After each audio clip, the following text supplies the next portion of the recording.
Halo semuanya. Oke, jadi beberapa hari yang lalu DreamWorks baru saja merilis trailer terbaru dari salah satu film animasi mereka yang akan rilis di tahun ini, yaitu The Bad Guys yang kedua. Nah, dikarenakan film ini akan rilis pada tanggal 1 Agustus nanti, yang mana itu merupakan hari ulang tahun gue, maka dari itu alangkah baiknya gue membahas film pertamanya terlebih dahulu sebelum film keduanya rilis. Mengingat, kalau nggak salah gue juga pernah berjanji untuk membuatkan video pembahasan soal film ini. Nah, sebelum masuk ke pembahasan utama, gue mau ngasih tahu aja nih, buat kalian yang penasaran dengan bagaimana kehidupan atau pekerjaan dari para animator, kalian bisa bergabung aja ke webinar yang diadakan oleh Devata Studio yang akan diadakan pada tanggal 31 Mei nanti. Untuk webinar kali ini, kita kedatangan narasumber yaitu Kak Sasha, yaitu seorang animator yang telah bekerja dalam proyek film-film besar seperti Avatar, Godzilla X Kong, hingga bahkan A Minecraft Movie. Buat kalian yang penasaran dengan lingkungan kerja di sana ataupun ingin tahu bagaimana beliau bisa sampai di titik ini, kalian bisa bergabung aja ke dalam webinar kali ini. Untuk link pendaftarannya bakal gue taruh di kolom deskripsi. Jadi mungkin cukup basa-basinya, kita langsung masuk aja ke pembahasan dalam 3, 2, 1.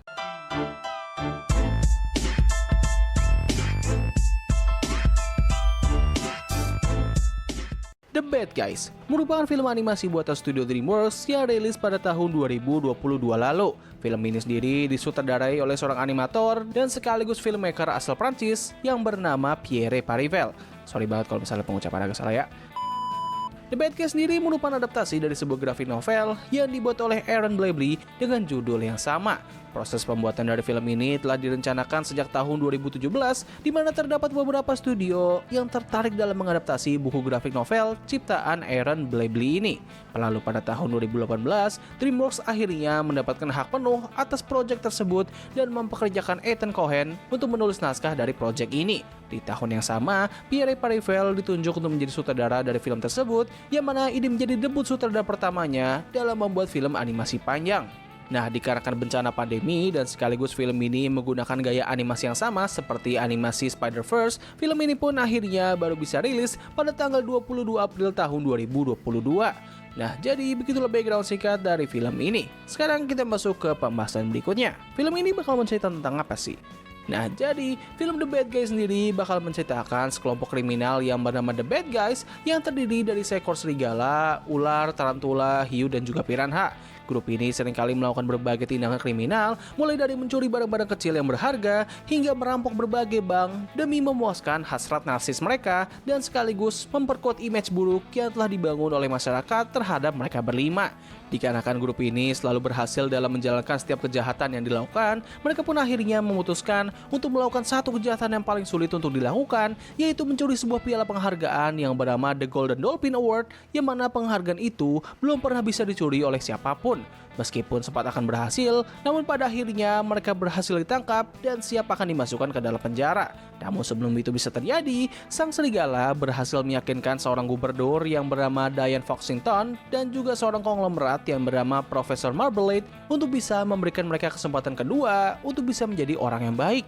Awalnya, rencana mereka ini adalah untuk berpura-pura menjadi orang baik, lalu kembali menjalankan rencana jahat mereka. Namun dikarenakan sang serigala sempat merasakan kenikmatan dalam melakukan tindakan baik, grup ini pun segera dilanda sebuah dilema dan sekaligus drama yang cukup rumit. Apakah mereka akan tetap menjadi grup penjahat atau berubah menjadi orang-orang baik? Secara premis, menurut gue film ini menyajikan sebuah cerita yang lebih menarik daripada versi bukunya. Kalau nggak salah, dalam versi buku ataupun film, grup The Bad Guys sendiri merupakan sekumpulan orang-orang yang dijauhi oleh masyarakat dikarenakan stigma buruk yang selalu melekat dengan sosok mereka. Nah, tapi bedanya adalah dalam versi buku, mereka sudah dari awal berusaha untuk menjadi orang yang baik dan melawan stigma buruk tersebut, sedangkan dalam versi film, mereka awalnya digambarkan sebagai sekelompok penjahat yang terdorong oleh stigma sosial dan sekaligus kepuasan diri mereka sendiri. Namun seiring berjalannya waktu, mereka akan belajar untuk menjadi sosok yang baik. Ya, tipikal cerita The Bad Guy become a good guy gitulah. Nah, meskipun premis ini terbilang sudah sangat mainstream dan seringkali digunakan dalam berbagai animasi anak-anak, namun gue pribadi lebih suka dengan pendekatan ini. Hal ini dikarenakan cerita yang seperti ini biasanya akan menyajikan sebuah penggambaran karakter jahat yang sangat keren dan juga badass, namun masih tergolong ramah untuk ditonton oleh anak-anak, serta biasanya mereka akan memiliki lapisan karakter yang lebih banyak untuk bisa kita ikuti dan juga pahami. Dikarenakan hal ini juga lah, gue sempat merasa kalau film ini memiliki nuansa yang hampir mirip seperti film Despicable Me yang pertama. Selain dari tema The Bad Guy Become a Good Guy, hal lain yang mau gue highlight dari animasi ini adalah mengenai konsep dunianya. Dalam versi buku, semua karakter di dalamnya merupakan karakter hewan anthropomorphic, sedangkan dalam versi film, hanya karakter utama atau karakter yang memiliki kaitan dengan kejahatan saja yang digambarkan sebagai karakter hewan.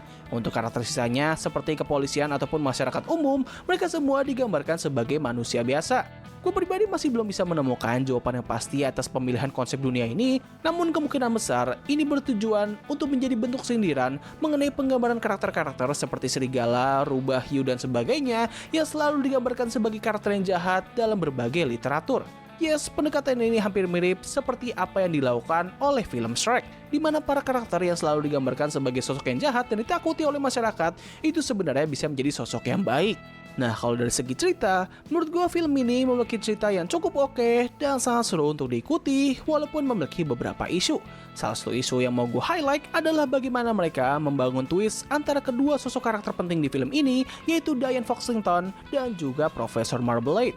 Untuk pembangunan twist dari karakter Diane, gue sendiri sebenarnya nggak menemukan adanya masalah dan justru malah melihat ini sebagai plot twist yang sangat bagus. Semua dibangun dengan sangat rapi dengan berbagai foreshadow yang cukup mudah untuk terlewat.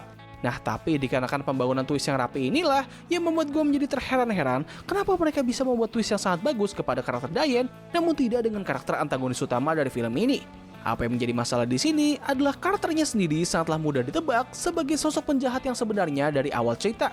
Gue gak perlu mendapatkan pembangunan ataupun foreshadow sama sekali untuk bisa menebak twist tersebut. Hal ini pun diperparah dengan bagaimana mereka berusaha untuk membangun semua petunjuk dari twist tersebut dengan tidak begitu bagus. Salah satu momen yang gue rasa sangat janggal dari semua ini adalah ketika sang serigala berusaha merayu Diane untuk memberikan mereka kesempatan kedua, kita diperlihatkan dengan ekspresi dari Profesor Marmalade yang terlihat sedang memikirkan sebuah rencana jahat.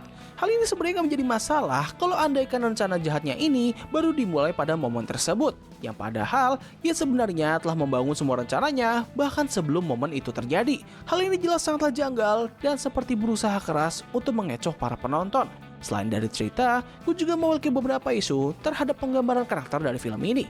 Isu tersebut berasal dari grup utama kita dan juga antagonis utamanya. Untuk grup The Bad Guys, mereka ini sebenarnya digambarkan dengan sangat entertaining dan selalu bisa membuat gue terhibur dengan berbagai tingkah konyol ataupun kegilaan mereka. Nah, tapi apa yang menjadi isu di sini adalah mereka hanya memberikan pendalaman terhadap karakter serigala dan sang ular saja. Mereka berdua memiliki kepribadian dan chemistry yang sangat luar biasa yang membuat konflik dari film ini terkesan cukup kompleks. Sebenarnya hal ini cukup bisa dimengerti karena sejak awal film kita memang sudah diberikan petunjuk kalau film ini sepertinya bakal lebih berfokus kepada mereka berdua saja. Untuk ketiga karakter yang lainnya, yaitu Piranha, Hiu, dan juga Tarantula, mereka hanya bertindak sebagai background karakter saja dan gak mendapatkan pendalaman sama sekali. Hal ini terlihat sangat jelas ketika mereka menunjukkan transisi dari ketiga karakter ini menjadi sosok yang baik, di mana perubahan tersebut terkesan gak memiliki pembangunan yang bagus ataupun kesan yang emosional. Walaupun begitu, setidaknya mereka bertiga masih memiliki karakter trait yang cukup menarik, serta mampu memberikan sebuah keunikan dan kepribadian yang berbeda-beda.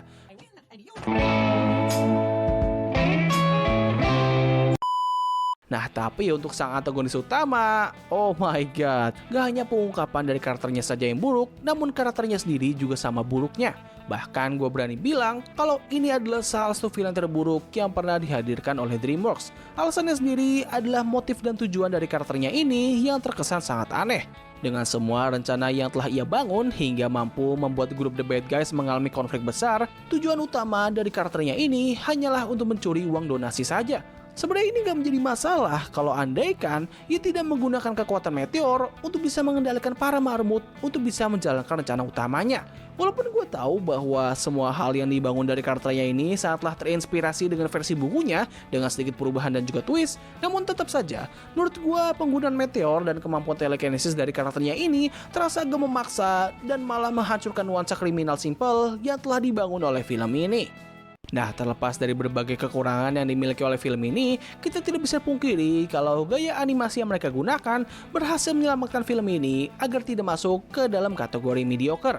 Pemilihan gaya animasi seperti film Spider-Verse merupakan keputusan yang sangat tepat mengingat film ini sendiri membawakan genre action komedi yang mana gaya animasi seperti ini sangatlah sesuai dengan genre tersebut.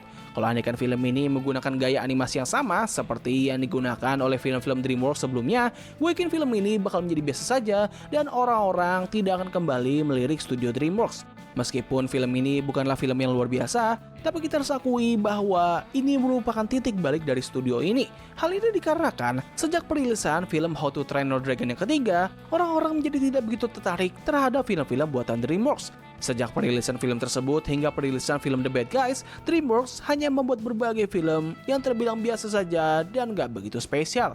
Hal ini seolah-olah membuat nama DreamWorks seperti hilang dari keberadaan publik dan orang-orang menjadi tidak begitu memperhatikan studio ini. Hal ini bisa dilihat lewat film-film yang rilis pada rentan waktu tersebut yang selalu mendapatkan review negatif ataupun pendapatan rendah.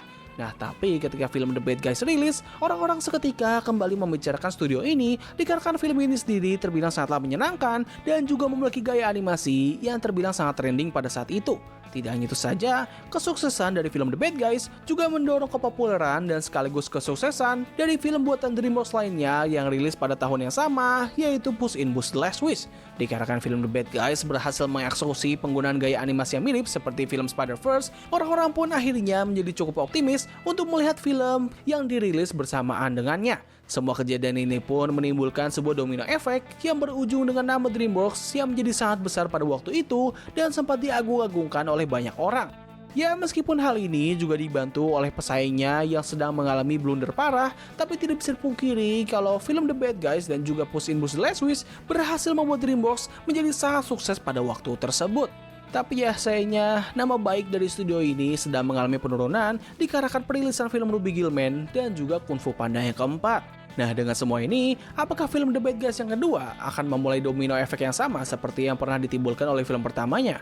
Well, untuk mengetahui hal itu, mari kita tunggu saja perilisan film tersebut. Nah, jadi begitulah bisa gue bahas pada video kali ini. Overall, ini merupakan film yang sangat seru dan entertaining, walaupun memiliki beberapa isu di dalamnya. Jadi ya, gimana menurut kalian mengenai film ini? Apakah kalian suka atau biasa saja? Tulis pendapat kalian. Jadi, terima kasih atas waktu yang telah kalian luangkan untuk menonton video gue. Gue undur diri, sampai ketemu lagi di video selanjutnya. Bye!